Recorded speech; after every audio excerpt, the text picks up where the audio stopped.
My name's Dylan. You're watching the Dash Brothers. Let's crack a drink and watch me buff my boat.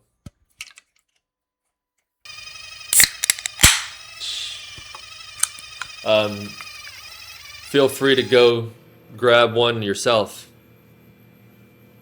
You can always feel free to grab one. You want me to grab you one? All right, so this is the Meguiar's one-step compound. I'm using it on my 20-foot boat. If you're familiar with a hurricane deck boat, it's basically like that. The boat is about 20 years old, so you can see it's pretty worn. The coating is oxidized.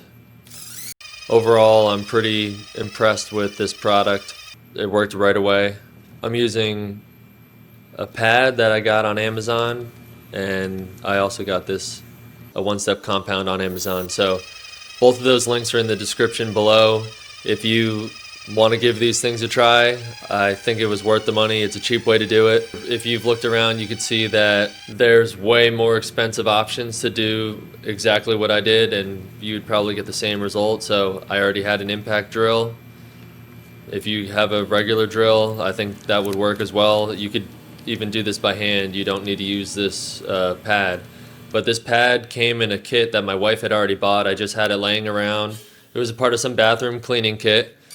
So I used that on one side of the boat, and this is part one of just doing this one side of the boat. So like right away I could tell this is going to transform the boat. I've been delaying this project for a while.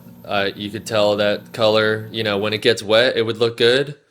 And then as soon as it would dry up, it would look like this, this burnt color again.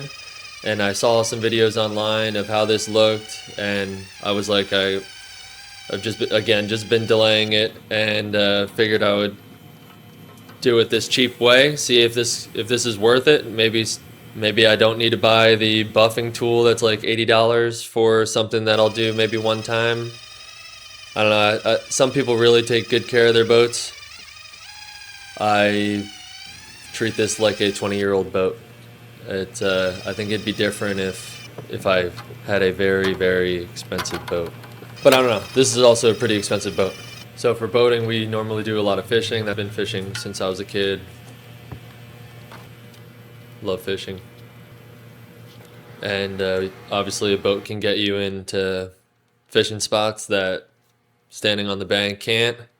But you also can get stranded in the middle of a body of water on a boat, and that really doesn't happen on land. That really doesn't happen when you're bank fishing. You can just walk back to your truck usually. I've been on a boat where the motor dies. On my son's first boat ride ever, we took our boat out, and this is my oldest son.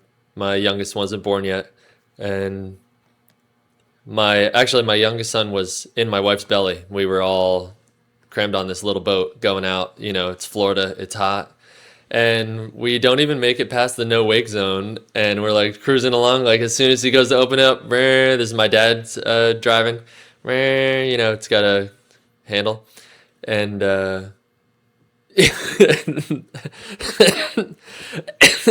and the boat just, the motor just dies. Like it just dies off. We're like, the motor died. And my son, he was like really young, like 1 year old or something like that, and he's like, motor dead, motor died. And luckily, boaters help each other out often. It's a common thing. It's your duty as a boater to help another boater if you see him in distress.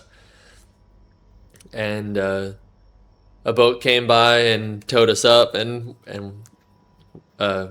we got towed in.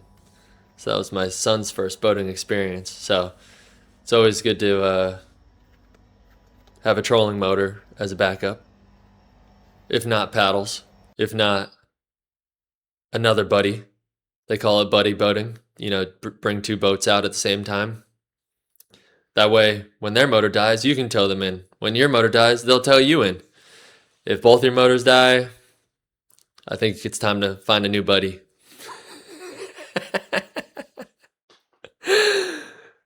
Get a new buddy with a better boat, dude.